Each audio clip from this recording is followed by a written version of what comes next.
Good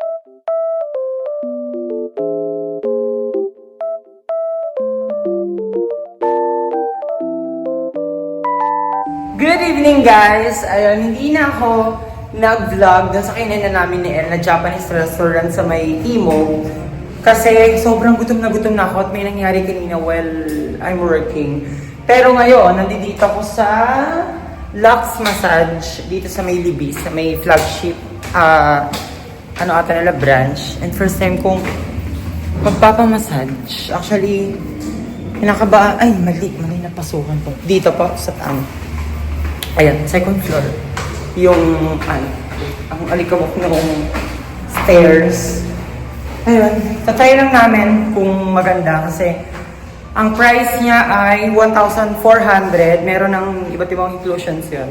Update ko na lang kayo sa mga included na ganda ng lobby nila guys. Tapos may mga paintings pa pero hindi pa kasi ako ganun ka attached sa mga paintings. Pero ayun, meron. Ayan. Simple block. Tapos, ayun, ito yung elevator, pero hindi na ako nag-elevator. Ayan, ito lang, ang ganda. Tapos, dito may locker. And, ayun, ito yung kanilang parang... Tapos, dito naman yung kanilang tea. Pero kuha tayo. Hindi ako nagtiti, pero tikman natin. Ayun, may water. Ayoko masyadong. May water din naman dito. Ano yung baso ito? May water. Tapos, ang ganda kasi, kung sa morning, ayan yung view. SNR.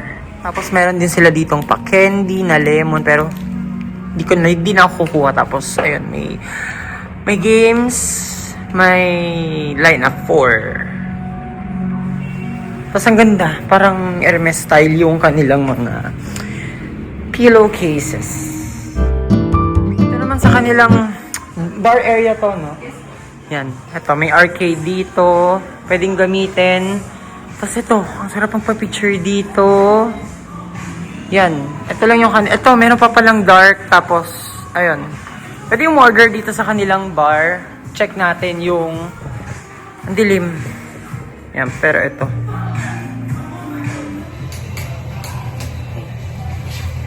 Ayun, nagpapalit na kami ni El kasi ang inuna namin yung onsen bago kami magpamassage. Pero kailangan ko muna tanggalin ang aking box. Hindi niya naman makikita yan. Ayun, red lang na rope. Ang in-avail namin, magkano yun? 1,399. 1,399. Tapos, ito yung yan, yung kanilang locker. Dapat 33 ako pero pinalitan ng 13. Tapos, nandiyan na. Mag-ano lang ako. Ay, mamaya na. Saan yung ayun. Tali ko lang pala yung aking bathrobe para diretso tayo sa May short. Pag maliligo sa onsen? Hindi. Matanggalin. Dapat sa onsen. Pero, pwede kang mag-short. Asan yung ano? Ano mo? Yan. Lock ko na. Para papakita ko sa inyo yung inclusions dito. Ayan, pagpasok dito sa onsen, naglagay lang ako ng flash. Meron sila ditong water dispenser, tas merong blower. Ayun, yung pampabango. Now, curious ako kanina guys kung saan nakakabili nito kasi ang bango niya. Kung masyado naman yung mga tao. Ayan, sila dyan. Tapos ito, mouthwash, Lysol, tawag dito cotton buds at ang tip. Meron pa mga lockers dyan. Tapos, ayun. Ito. Ayan. Yung wet area policy. May ilaw. Tapos, yun. Ay, may kasama palang sleepers. Yeah. Ayan. Ito na lang kaya o yung malaki? Malaki na lang. Kaya lang parang barko ang pa.